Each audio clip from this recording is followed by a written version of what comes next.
ለዘላለም ይባረክ። አሜን ከእውቀቱ ያካፍለናል፣ አለማወቅን ይሽራል። ሃሌሉያ! አሜን አለማወቅን ይሽራል፣ አለማወቅን ይሽራል። አሜን አባት ሆይ እናመሰግንሃለን። አዋቂ የሆንክ እግዚአብሔር፣ የእውቀት ሁሉ አባት እግዚአብሔር፣ በእውነት በመካከላችን አለ። ጸሎታችንን ሰምተሃል፣ ፍላጎታችንን አይታል፣ ጉጉታችንን አይታል፣ ናፍቆታችንን አይታል። ዛሬም ከእውቀት ታካፍለናለህ፣ አለማወቅን ትሽራለህ።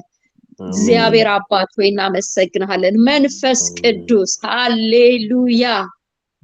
አዋቂ የሆንክ መንፈስ ቅዱስ አሁንም ቃልን ታፈስልናለህ፣ ሚስጥራትን ትገልጥልናለህ። አይኖቻችን ይበራሉ፣ አይኖቻችን ይበራሉ፣ ጆሮዎቻችን ይከፈታሉ፣ ምላሳችን እግዚአብሔር ይማራል። የሰማይ አምላክ እናመሰግንሃለን። እኔንም ወገኖቼንም ስለምትረዳ የምንሰማበትም የምንናገርበትንም ጸጋ ስለምታካፍለን በውስጣችን ስላለ እናመሰግንሃለን። በኢየሱስ ስም አሜን። ኢየሱስ ክርስቶስ ጌታ ነው። ትናንትና ኢዮብን ስንመለከት ነበረ።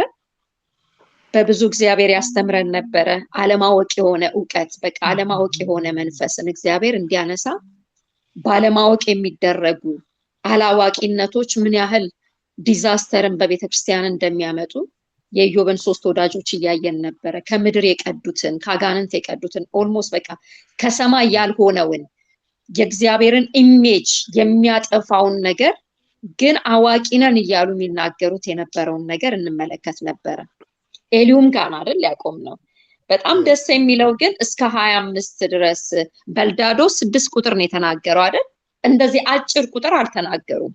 3ቱንም ዙር ሲሄዱ ረጃጅም ቁጥር ነበር የሚናገሩት። ግን ያንን 6 ቁጥር ላይ እንዲያቆም ያደረገው ኢዮብ፣ ጌታ ኢየሱስ ጌታ ነው፣ ምንኛ ረዳኸው ብሎ አይኑን ወደ እግዚአብሔር ሲያነሳ 6 ምዕራፎችን ያለማቋረጥ ራሱን ሳይከት እግዚአብሔርን ሲያወራ ሲያወራ ሲያወራ ሲያወራ ኤሊሁም 32 ላይ መጣ ብለን አቆምን። ዛሬ ከሱም ቀጥላለን። ኢየሱስ ክርስቶስ ጌታ ነው። ኢዮብ 32 እንደዚህ ይላል። ኢዮብም ራሱን ጻድቅ አድርጎ ነበርና እነዚያ 3 ሰዎች መመለስ ተው። ለካ አፋቸውን የተዘጋው ወይ መናገር ያቆሙት አላዋቂነትን ጸጥ ያደረገው ራሱን ጻድቅ አድርጎ ነበር ማለት ዘፍጥረት ኢዮብ መጀመሪያ ላይ የነበረው ማንነቱ ገባው፣ መጣለት። ስለዚህ ጸጥ አለ። እግዚአብሔር ዛሬም ይርዳን። አንዳንድ ከእግዚአብሔር ያልሆኑ ከጨለማ የሆኑ ከስጋ የሆኑ ከምድር የሆኑ ድምጾችን ማጥፋት የምንችለው ወደ እግዚአብሔር ስንገባ ነው። ወደ ቅድስተ ቅዱሳን ስንገባ ነው። በቅድስተ ቅዱሳን ውስጥ ያለውን ህይወት መኖር፣ ማውራት፣ መስማት፣ ሴንስ ማድረግ ስንጀምር ከምድር የሆነው ከክፉ የሆነው ጸጥ ይላል። ስለዚህ 3 ሰዎች መናገር አቆሙ ይላል። ተው። ከራም ወገን የሆነ የቡዛዊው የባሮክ ልጅ ኤሊሁም ቁጣ ነደደ። ከእግዚአብሔር ይልቅ ራሱን ጻድቅ አድርጎ ነበርና ኢዮብን ተቆጣው። ኢዮብ ጻድቅ ማድረጉን አይደለም የተቆጣው። እዚህ ጋር በጣም ልናስተውል የሚገባው ለምን ጻድቅ አረክ ራስን አይደለም የተቆጣው። ከእግዚአብሔር ይልቅ አያችኋት ቃሏን፣ ከእግዚአብሔር ይልቅ ጻድቅ ስላረገ ተቆጣው። ለምን ወደዚህ ጫን እንዳልኳችሁ ታውቃላችሁ? ወደ አዲስ ኪዳን ስንመጣ በክርስቶስ ኢየሱስ ጸድቃችኋል ይላል አይደል? ጽድቅ ሆኖ ተቆጥሮልን እሱ ወደ ጽድቅ ገብተናል። በክርስቶስ ጸድቀናል ማለት ክፋት የለውም። ኤሊሁም የተቆጣው ከእግዚአብሔር ይልቅ ራሱን ጻድቅ አድርጎ ነበርና ኢዮብን ተቆጣው። ደግሞም በኢዮብ ፈረዱበት እንጂ የሚገባን መልስ ስላላገኙ በ3 ባልንጀሮቹ ላይ ተቆጣ። ይሄ ቁጣ የሚገርማችሁ የት ጋር እንዳለ ታውቃላችሁ? የእግዚአብሔር ቁጣ እንደሆነ ኢዮብ 42 ከ7 እስከ 9 ድረስ ስታነቡት እግዚአብሔር ኤግዛክትሊ የተቆጣውን ቁጣ ነው ኤሊሁም የሚቆጣው። በኢየሱስ ክርስቶስ ስም የእግዚአብሔርን ቁጣ የምንቆጣ ሴቶችና ወንዶች ልጆች ያድርገን። አሜን። 42 ላይ እግዚአብሔር መጣና 7 እና 9 ከ7 እስከ 9 ላይ ስለ ሶስቱ ባልንጀሮቹ ኤሊሁም የተቆጣውን ቁጣ ተቆጣ። አለፍ እያልን ካላየነው ሰዓት ስለማይበቃ ሌላው ቁጥር 6 ከተቆጣ በኋላ እንደዚህ ይላል። ኤሊሁም ግን ከእርሱ ይልቅ ሽማግሌዎች ነበሩና ከኢዮብ ጋር መናገርን ጠብቆ ነበረ። በጣም ትላልቆች ናቸው፣ ሽማግሌዎች ናቸው፣ በእድሜ አይገናኙም። ስለዚህ ጸጥ አልኩኝ ይላል። ኤሊሁምን በእነዚህ በሶስት ሰዎች አፍ መልስ እንደሌለ ባየ ጊዜ ቁጣው ነደደ። እኔ በእድሜ ታናሽ ነኝ፣ እናንተ ግን ሽማግሌ ናችሁ። ስለዚህ ሰጋው፣ ዕውቀቴን እገልጽላችሁ ዘንድ ፈራው። አያችሁት? ዕውቀቴን ቁጥር 6 ቁጥር 10 ቁጥር 17 ዕውቀቴን ይላል። ምክንያቱም ከየት እንደተካፈለው ኤሊሁም ያውቃል። ከመንፈስ የተካፈለው ዕውቀት እንደሆነ ያውቃል። ከምድር እንዳልሆነ ያውቃል። መጎናጸፊያ ተቀዶ ትቢያ በላዩ ላይ ተነስንሶ ያልመጣ ዕውቀት እንደሆነ ያውቃል። ስለዚህ ዕውቀቴን ልገልጥላችሁ ፈራው አለ። ከዛስ እንደዚህ አልኩ፣ ዓመታት በተናገሩ ነበር፣ የዓመታትን ብዛት ጥበብን ባስተማረች ነበር። ይሄንን ስሙልኝ፣ ቁጥር 8ን ለምትጽፉ ሰዎች። ነገር ግን ለካ ዓመታት እና ወራት ዘመናት ጥበብን አያስተምሩም፣ ዕውቀትን አያመጡም። ነገር ግን በሰው ውስጥ መንፈስ አለ። ሁሉን የሚችል የአምላክ እስትንፋስ ማስተዋልን ይሰጣል። ኤሊሁም ይሄንን ይዞ ነው የተነሳው። በሰው ውስጥ መንፈስ አለ የሚሉ አገልጋዮች እግዚአብሔር ያድርገን። ለየትኛውም ለሰማ ነው ላየነው ነገር ከምድር ሳይሆን በሰው ውስጥ በኔ ውስጥ መንፈስ አለ፣ የአምላክ እስትንፋስ። የትኛው አምላክ? ሁሉን የሚችለው አምላክ እስትንፋስ ማስተዋልን ይሰጣል ከሚል የምክር ቃል፣ የስብከት ቃል፣ የንስሐ ጸሎት፣ የመገሰጽ ጸሎት፣ የምስጋና ጸሎት በኢየሱስ ስም ይውጣ። ይሄ ነው ቁልፉ። 8 ቁጥር በእድሜ ያረጁ ጠቢባን አይደሉም፣ ሽማግሌዎችን ፍርድን አያስተውሉም። ስለዚህ ስሙኝ፣ እኔ ደግሞ ዕውቀቴን እገልጥላችኋለሁ። የትኛውን ዕውቀት? ከመንፈስ የተካፈልኩትን፣ በእኔ ውስጥ ካለው መንፈስ የተካፈልኩትን፣ በሁሉም የሚችል አምላክ እስትንፋስ ያገኘሁትን ያንን ዕውቀት እገልጥላችኋለሁ።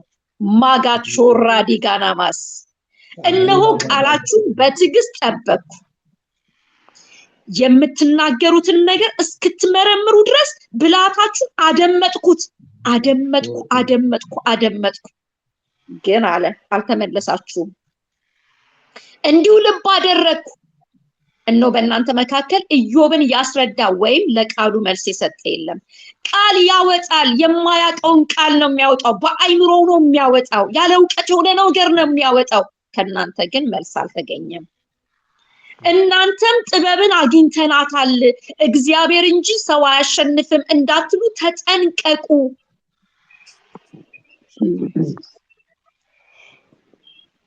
እርሱ ግን ቃሉን በእኔ ላይ አልተናገረም፣ እኔም በንግግራችሁ አልመልስለትም።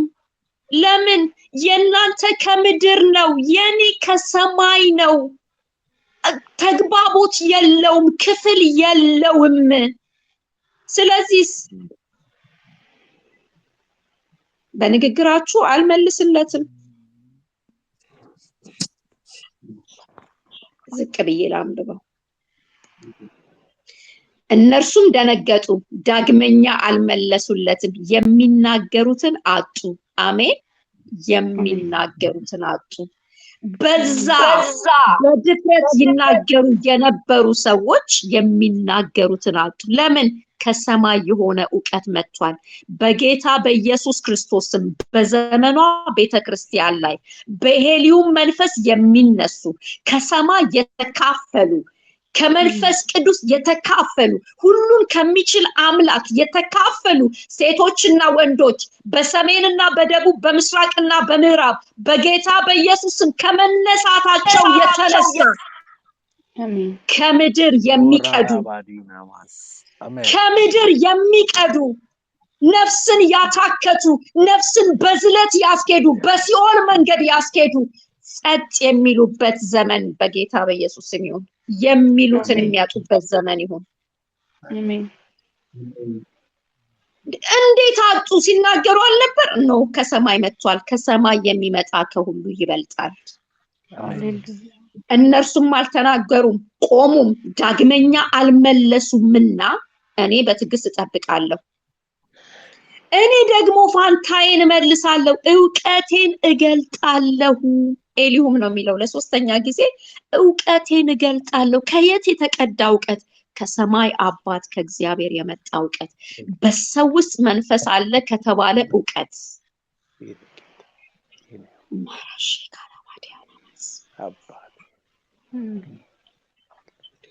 18ን ስሙት። እኔ ቃል ተሞልቻለሁና በውስጤም ያለ መንፈስ አስገድዶኛልና በተሃጠጅ እንደተሞላ ሊቀደድ እንደደረሰ አቆማዳ ሊፈነዳ እንደሚችል አይደለም እንደማይችል እንደ ወይን ጠጅ አቆማዳ እነሆ አንጀቴ ሆኗል። የእስራኤል ቅዱስ እግዚአብሔር ምን እንደሚል ታውቃላችሁ? እኔ ቃል ነው የተሞላሁት፣ ቃል ተሞልቻለሁ። ሰማይና ምድር የተሰራበት ቃል፣ ፍጥረት ወደ ጉዞ ዓለም የመጣበት ቃል፣ በክርስቶስ ኢየሱስ ቃል በእግዚአብሔር ዘንድ ነበር አይደል? ቃልም እግዚአብሔር ነበር፣ ቃልም በእግዚአብሔር ዘንድ ነበር ይላል።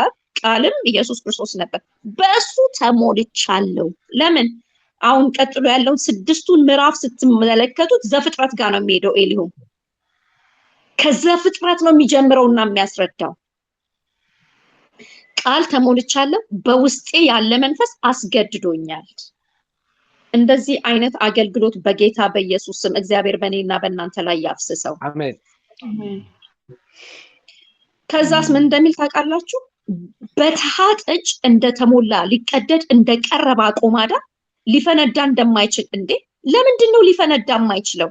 ምክንያቱም ይሄ ዕውቀት በአዲሱ ማንነት የተሞላ ዕውቀት ነው። ትዝ ይላችኋል ኢየሱስ ክርስቶስ ሲያስተምር አዲሱን ወይን ጠጅ በአሮጌ አቆማዳ የሚያስቀምጥ አለን አለ። ቢያስቀምጡት ይፈነዳል፣ ይጨመላለቃል አለ። አዲሱን አቆማዳ ግን አዲሱን ወይን ጠጅ በአዲሱ አቆማዳ ብታረጉት አለ ይጠባበቃል፣ አይፈነዳም። ኤሊሁም እያለ ያለው እኔ አዲስ ዕውቀት ነው ያመጣሁት አለ። ከሰማይ ነው የመጣው አለ። የተቀመጠው ደግሞ ባሮጌው ማንነቴ አይደለም አለ። በተለወጠው አዲስ ማንነቴ ላይ ስለተቀመጠ አይፈነዳም። ሊቀደድ እኮ ደርሷል፣ በታጠጅ ሆኗል፣ ፈልቷል አለ። ሊገነፍል ነው አለ፣ ግን አይፈነዳም። እግዚአብሔር ዕውቀት እየሰጠን ነው አይደል? ይሄ አዳዲስ ዕውቀቶች እግዚአብሔር በእኔና በእናንተ ውስጥ ሲያደርግ አይደንቲቲያችን ግን ሊቀየር ይገባል። ለምን? አዲሱን ዕውቀት ስናስገባ በአዲሱ በተሰራው ሰው ካልያዝ ነው ይፈነዳል። የባሰ እናበላሻለን። ጭምልቅልቁን ነው ቤተክርስቲያንን የምናወጣው። እግዚአብሔር አዲሱን ዕውቀት ሲሰጠን በአዲስ በተለወጠ ማንነት በክርስቶስ ኢየሱስ ባህሪ ተካፋይነት ልንይዘው በጣም አስጠነቅቃችኋለሁ። በጣም በእግዚአብሔር ፍቅር ነው የምላችሁ። ኤሊሁም እያለ ያለው አለ ተሞልቻለሁ፣ ሊቀደድ ቀርቧል፣ ግን አይፈነዳም። ለምን? በአዲስ ማንነት ስለያዘው።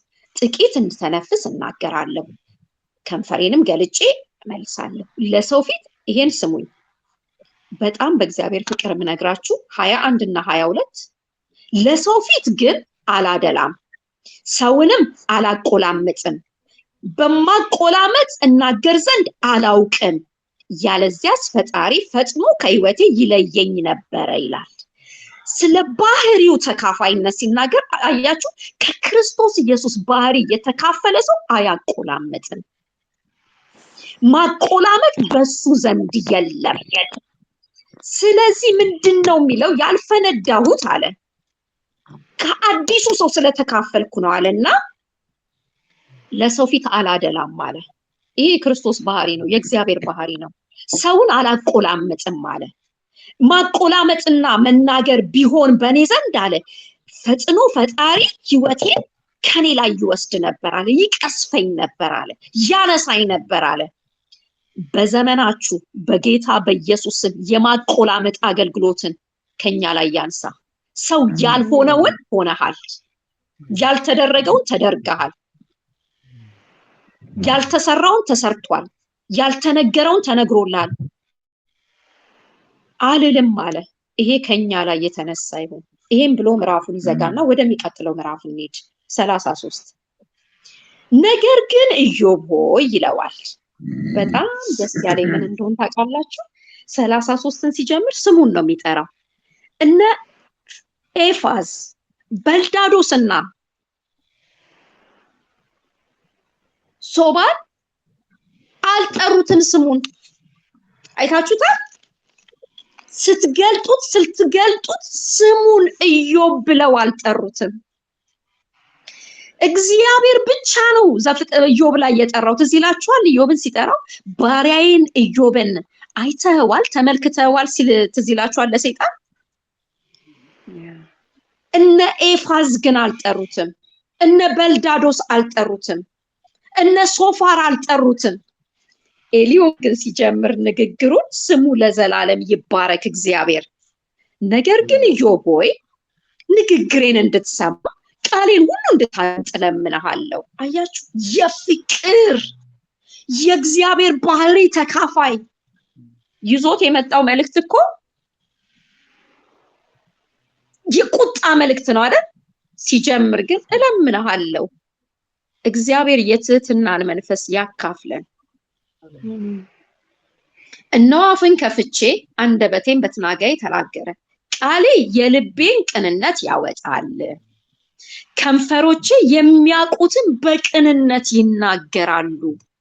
በኢየሱስ ስም ይሄ ባህሪ በእኛ ላይ ይምጣ።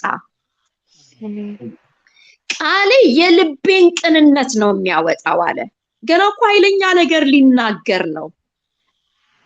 ኢየሱስ እኔና እናንተ ጋር ሲመጣ እንዲህ ነው የመጣው። በጣም የቁጣ ልጅ ነበር፣ ርቀን ነበር፣ ወገን አልነበርንም፣ የጥፋት ልጅ ነበርን፣ የቁጣ ልጆች ነበርን። እግዚአብሔር ልጅ ኢየሱስ ክርስቶስ ሲመጣ ግን በፍቅር ነው የመጣው። ኤልዩም እንደዚህ ነው የመጣው።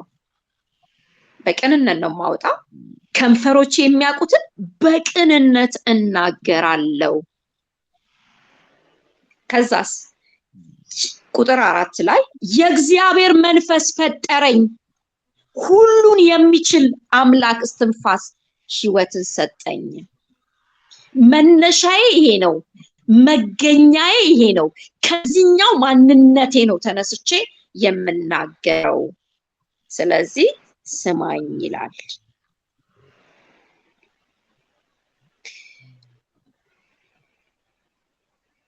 ስድስት ላይ እነሆ በእግዚአብሔር ፊት እኔ እንዳንተ ነኝ፣ እኔ ደግሞ ከጭቃ የተፈጠርኩ ነኝ። እንዲህ ነው መነሻችን፣ መጀመሪያችን እንዲህ ነበረ።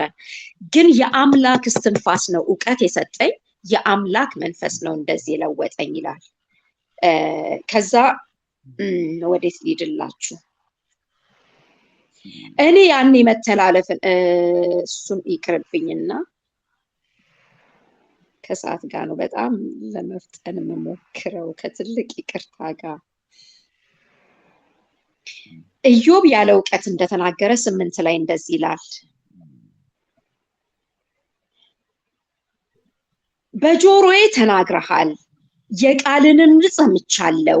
እንዲህ ብለሃል፣ እኔ ያለ መተላለፍ ንጹህ ነኝ፣ ያለ ነውር ነኝ፣ ኃጢአትም የለብኝም። አሁን እያለው ያለው በጣም በእግዚአብሔር ላይ የተናገራቸውን ንግግሮች እነ ኤፋዝና እነ በልዳዶስ እነ ሶፋር ሲናገሩት የነበረው ይሄ ስድስቱ የመጨረሻውን ምዕራፍ አይደለም እላችሁ 26 27 28 29 30 አይደለም ያወራለት እሱ ስለ እግዚአብሔር ያወራው ነው ከዛ በፊት የነበረው ግን ከነ ኤፋዝ እየቀጠለ ከነ ሶፋር እየቀጠለ የሚናገራቸው የነበሩትን ጥቅሶች ነው ኤሊዩም የሚያመጣው ከራሱ ኢዮብ ከተናገረው ቃል ተነስቶ ነው ለእግዚአብሔር መልስ የእግዚአብሔርን መልስ የሚሰጠው ከመንፈስ የተካፈለውን የሚሰጠው ስለዚህ 5 6 እሱ የተናገረውን ነገር ይናገርና ከሱ ጋር ነው የሚያስረዳው አንተ እንደዚህ ብለሃል አንተ እንደዚህ ተናግረሃል በእግዚአብሔር እነሆ አንተ በዚህ ጻድቅ አይደለህም እግዚአብሔር እስከ ሰው ይበልጣል ብዬ እመልስልሃለሁ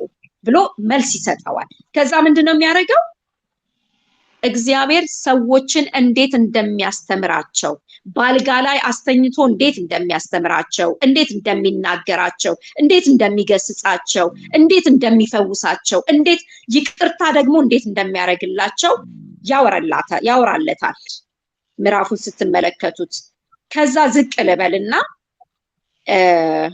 ወዴት ልሂድ 24 ላይ እንደዚህ ይላል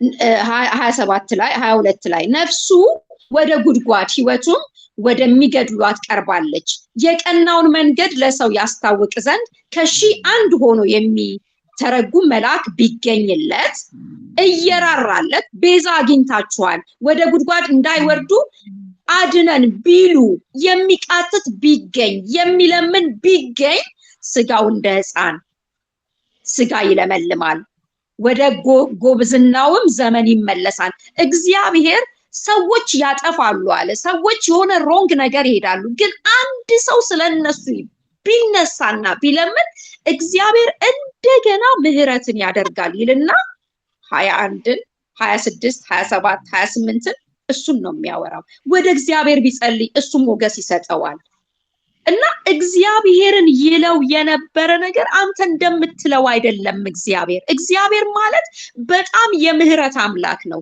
ለሰዎች ጣልቃ ገብቶ እንደዚህ የሚመልስ ነው ወደ ጻንነታቸው ቆዳ የሚመልስ አምላክ ነው እያለ እግዚአብሔርን ያስረዳዋል ኢዮብ ያድምጠኝ እኔም ስማኝ ዝም በል እኔም እናገራለሁ ይልና ይሄን ሁሉ ማረገው 32ን ስሙኝ ነገር ቢኖር መልስልኝ ትጸድቅ ዘንድ ወድዳለሁና ተናገር ይሄን ሁሉ አሁንማ ወራክ ይለዋል እንድትጸድቅ ነው ወደ ጽድቅ እንድትገባ ነው ኢዮብ አንድ ላይ የነበረ ህይወት ውስጥ እንድትገባ ነው ስለዚህ መልስ ቢኖር መልስልኝ እንድትጸድቅ ወዳለውና አለዚያ ግን ቁጥሩ የመጨረሻውን ቁጥር 33 ነው ማለበው ምዕራፍ 33 ቁጥር 33 አለዚያ ግን እኔን ስማ ዝም በል እኔም በጥበብ አስተምርሃለሁ ደስ አይልም ትህትናው ከእግዚአብሔር የተካፈለውንና የቀዳውን አምጥቶ ያወራለት እማወራልህ ይለዋል እግዚአብሔርን ማብራራልህ እግዚአብሔር ወደሚፈልግ ማንነት እንድትገባ ነው እንድትጸድቅ ነው 34 ላይ ንግባ ኤሊዩም ደግሞ መልሶ እንዲህ አለ እናንተ ጥበበኞች ቃሌን ስሙ እናንተ አላዋቂዎች ወደኔ አድምጡ አሁን ወደ ሶስቱ ባልንጀሮቹ ነው የሚናገረው ኢዮብን 33ን 32ን ተናገረና 34 ላይ ግን ስለ ሶስቱ ባልንጀሮች ጥበበኛ ነን ብላችኋል አዋቂዎች ነን ብላችኋል አሁን ንገሩኝ ስሙኝ ይላቸዋል ኢየሱስ ክርስቶስ ጌታ ነው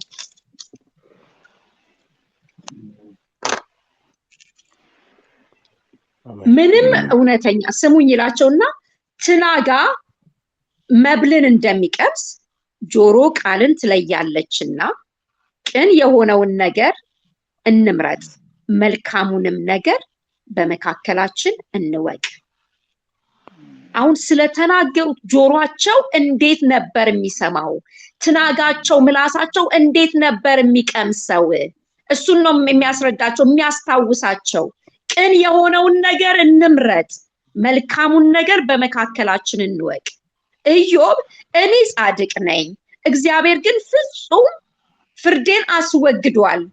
ምንም እውነተኛ ብሆን እንደ ውሸተኛ ተቆጥሬያለሁ። ምንም ባልበድል ቁስሌ የማይፈወስ ሆኗል ብሏል። ይሄ ሲነግራችሁ ግን እናንተ ምንድነው ያላችሁት? ምን ነበር ያቀረባችሁለት? እያለ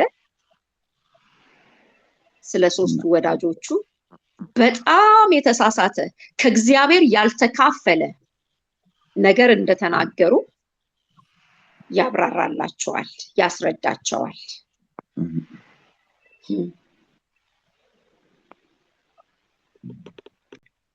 ከ21 እስከ 28 የእግዚአብሔር አዋቂነት፣ ታላቅነት፣ ገናናነት እንዴት እንደሆነ ይነግራቸዋል።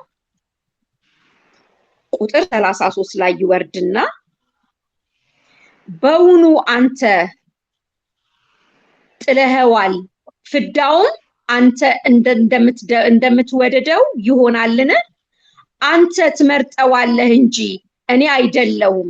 ስለዚህ የምታቀውን ተናገር፣ የማታቀውን አትናገር። የምታቀውን ዕውቀት ያለበትን ብቻ ተናገር። የሚሰሙኝ ጥበበኞች ሁሉ አስተዋዮችም እንዲህ ይሉኛል፣ ኢዮብ ያለ ዕውቀት ተናግሯል፣ ቃሉም በአይምሮ አይደለችም። ኢዮብ እስከ ፍጻሜ ድረስ ምን ነው በተፈታ ኖሮ፣ እርሱ እንደ ክፎች መልሷልና ከኃጢአት ላይ አመፅን ጨምሯልና በእኛ መካከል በእጁ ያጨበጭባልና ቃሉም በእግዚአብሔር ላይ ያበዛልና። እነሱ ባመጡት ጉዳይ ኢዮብ የገባበትን ህይወት ነው የሚያወሩለት። እንደዚህ ናችሁ ይላቸዋል። 35 ላይ ግን ወደ ኢዮብ ይመለሳል። ኤልዩምም እንዲህ አለ፣ ይህ ጽድቅ እንደሆነ ታስባለህን? ወይስ በእግዚአብሔር ፊት እኔ ጻድቅ ነኝ ትላለህን? አንተም አለ ምን ጥቅም አለ? ኃጢአት ሰርቼ ከማገኘው ይልቅ ኃጢአት ባልሰራ ኖሮ ምን እጠቀማለሁ ብለህ ጠይቀሃል። አሁን እነ ኤልፋዝ ከቀዱለትና ከሰጡት ነገር የተነሳ ነው ይሄን ሁሉ ኢዮብ ያወጣው እንጂ ከ26 ጀምሮ እንደዚህ አይነት ቃል ኢዮብ አላወጣም። ይላችሁ ያለ ዕውቀት ስናገለግል፣ ያለ ዕውቀት ያለ እግዚአብሔር ቃል ከምድር የሆነ ነገር ስናገለግል እንደዚህ አይነት የህይወት ምዕራፎችን ሰዎችን እናስኬዳለን። እግዚአብሔር እኮ አልፈቀደም። እግዚአብሔር እኮ አልወደደም። ባለፈው አለን አይደል? ኢዮብ ምንድነው የተረዳው? ለካ ወርቅ የሚገኝበት ስፍራ አለው። ወደ አይኑን ወደ እግዚአብሔር ሲመለከት የእግዚአብሔር ፍቅር ነው የገባው፣ የእግዚአብሔር በጎነት ነው የገባው፣ የእግዚአብሔር ቸርነት ነው የገባው። በዛው ልክ ደግሞ እነዛን ሶስቱን ደግሞ ዝም ማሰኝቷል። እኔ ለአንተ እና ከአንተ ጋር ላሉ ለባልንጀሮች እመልሳለሁ ይልና መልሱን ይናገራል። 35 ላይ ነኝ ያለሁት። 35 ላይ በአብዛኛው የሚያወራው ቁጥር 5 ላይ ስንሄድ አይኖችን ወደ ሰማይ አቅና እይ፣ ካንተም ከፍ ከፍ ያሉትን ደመና ተመልከት። ኃጢአት ብትሰራ ምን ትጎዳለህ? መተላለፍስ ቢበዛ ምን ታደርጋለህ? ጻድቅ ብትሆን ምን ትሰጠዋለህ? ወይስ ከእጅ ምኑን ይቀበላል? እኛና እግዚአብሔር ያለንን ልዩነት ያስረዳዋል። ከዛ 8 ላይ አንተ እንደ አንተ ያለ ሰው ክፋት ይጎዳዋልን? ክፋት ይጎዳዋል፣ ለሰው ልጆች ጽድቅ ይጠቅማል። አንተ በእግዚአብሔር የተጠራ ሰው አንድ ምዕራፍ ላይ የተነገረልህ ሰው፣ ሁለተኛው ምዕራፍ ላይ የተነገረልህ ሰው ክፋት ቢያገኝ ይጎዳሃል፣ ጽድቅ ግን ለሰው ሁሉ ነው የሚጠቅመው። እኛ በክርስቶስ ኢየሱስ የዳንን ሰዎች በዳንበት ህይወት ውስጥ ስንኖር በጣም ለብዙ ሰው እንጠቅማለን። የአይን መብራት ነው የምንሆነው፣ ጨው ነው የምንሆነው፣ ህይወት የምናጣፍጥ ነው የምንሆነው። ውድቀታችን ግን ብዙ ሰውን ይጎዳል። ኤሊሁም እያለው ያለው ያንተ ውድቀት በጣም ይጎዳል፣ ያንተ ግን መጽደቅ ብዙ ሰዎችን ይጠቅማል።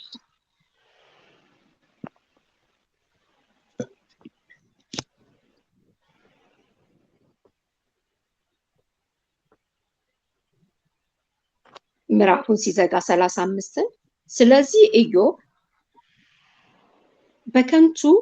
አፉን በከንቱ ይከፍታል፣ ያለ እውቀትም ቃሉን ያበዛል። ያለውን እየተናገረ ስለሆነ ነው ይሄን የሚዘጋው። ያለ እውቀት ተነግሯል፣ አፉን በከንቱ ይከፍታል የሚለው ከነ ኤፋዝ ቀጥሎ የተናገሩትን ወርዶች እያመጣ ነው ኤሊሁም እየተከራከረ ያለው። ለምን? ሶስቱም ሲያወሩ የነበረ ጊዜ ቁጭ ብዬ ሰምቻለሁ፣ ይሄ ሁሉ ውስጤ ነው የገባው፣ ለዚህ ነው ቁጣዬ የነደደው እያለ ስለነበረ እያንዳንዱ መዛግብት ኤሊሁም ጋር ነበረ። ከሱ ነው የሚመልስለት። ወደ 36 እንሂድ። ኤሊሁምም ደግሞ መለሰ እንዲህ አለ፣ ገና ስለ እግዚአብሔር የምነግርህ አለኝና ጥቂት ቆየኝ፣ እኔም አስታውቅሃለሁ፣ እውቀቴን ከሩቅ አመጣለሁ፣ ፈጣሪዬ ጻድቅ ነው እላለሁ። ደስ አይልም? ከዚህ በኋላ 36 እና 37 ስንመለከተው ኤሊሁም ስለ እግዚአብሔር ታላቅነት፣ ኃያልነት፣ ገናናነት ኢዮብ ጸጥ የሚያረገው ፈጽሞ ድምፁን ይጠፋ የሚያረገውን የእግዚአብሔር ግዝፈት ነው የሚያወራው። በዚህ አጋጣሚ ኤሊሁም ወደ ኢዮብ ሲመጣ የኢዮብን ኃጢአት አይደለም ያራገበ ወይም የሚናገረው፣ በፍጹም አላነሳ። በፍጹም ኢዮብ የተናገረውን ቃል ያመጣና እግዚአብሔርን እሱ እንደተናገረው እግዚአብሔር እንዳልሆነ ነው የሚያስረዳው። ስናገለግል በጌታ በኢየሱስም እግዚአብሔርን ለማብራራት ይሁንልን፣ የተገለጠውን መዳን ማብራራት ይሁንልን፣ በመስቀል የተሰራውን ስራ ማብራራት ይሁንልን፣ ስለፈሰሰው ደም ማብራራት ይሁንልን፣ ስለተቆረሰው ስጋ ማብራራት ይሁንልን። በእውነት የሰው አይን ይከፍታል፣ የሰው ጆሮ ይከፍታል፣ የወደቀ ይነሳል። ለዚህ ነው ኢሳይያስ ላይ እንደሚለው ጌታ ኢየሱስም መጥቶ የእግዚአብሔር መንፈስ በእኔ ላይ ነው አለና እነዛን 7 ነገሮች ከ7 የሚበልጡ ነገሮችን ያስረዳው ለወደቁ መነሳት። በጌታ ፍቅር የምጠይቃችሁ የኛ አገልግሎት የእግዚአብሔር መንፈስ በእኔ ላይ ነው ከሚሉ ውስጥ መውጣት የለበትም፣ በፍጹም መውጣት የለበትም። ለምን? ሰው የእግዚአብሔር መንፈስ በሱ ላይ ከሆነ እነዚህ ናቸው ፓኬጆች ነው የሚለው። እስራት አለ፣ አዎ፣ ግን መፈታት አለ። እውርነት አለ፣ አዎ፣ ግን ማየት አለ። መለቅሶ አለ፣ አዎ፣ ግን መሳቅ አለ።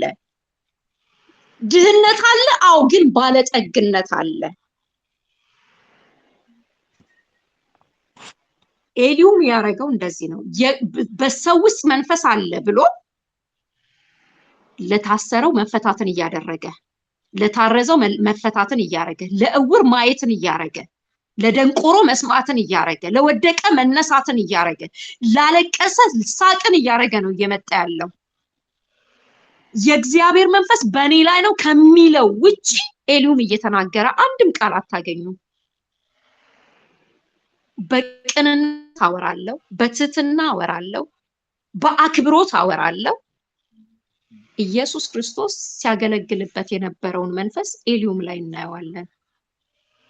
ዛሬ እኔና እናንተ የተካፈለው መንፈስ ይሄ ክርስቶስ ኢየሱስን ከሙታን ያስነሳው ያ መንፈስ እሱን ነው እና እናንተ ውስጥ ያለው።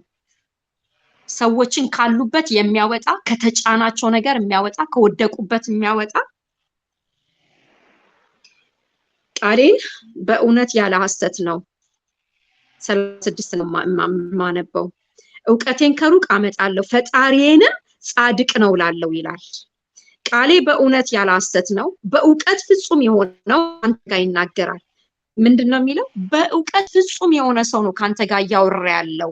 እነ ኤፋዝ አይደሉም፣ እነ በልዳዶስ አይደሉም፣ እነ ሶፋር አይደሉም፣ ከምድር የቀዱ አይደሉም፣ መጎናጸፍ የቀደዱ አይደሉም፣ ትቢያ የነሰነሱ አይደሉም፣ ባላወቁት ነገር የሚያወሩ አይደሉም። በእውቀት ፍጹም የሆነው ካንተ ጋር ያወራል ይላል። እነሆ እግዚአብሔር ኃያል ነው፣ ማንንም አይነቅም። እርሱ በማስተዋሉ ብርታት ኃይል ነው። እርሱ የበደለኞችን ሕይወት አያድንም፣ ለችግረኞች ግን ፍርድን ይሰጣል። ፍርድ አግዱሏል አልክ አይደል ነው የሚለው። ፍርድ አግዱሏል እግዚአብሔር፣ አያይም ብለሃል። ግን እግዚአብሔር እንደዚህ ነው፣ በደለኞችን በሕይወት አያድንም። ፍርድ የሚያጣምም አይደለም። አይኑ ከጻድቃን አያርቅም፣ ለዘላለም ከነገስታት በዙፋኑ ላይ ያስቀምጣቸዋል፣ እርሱም ከፍ ይላል። በቃ እግዚአብሔርን ነው የሚያወራው።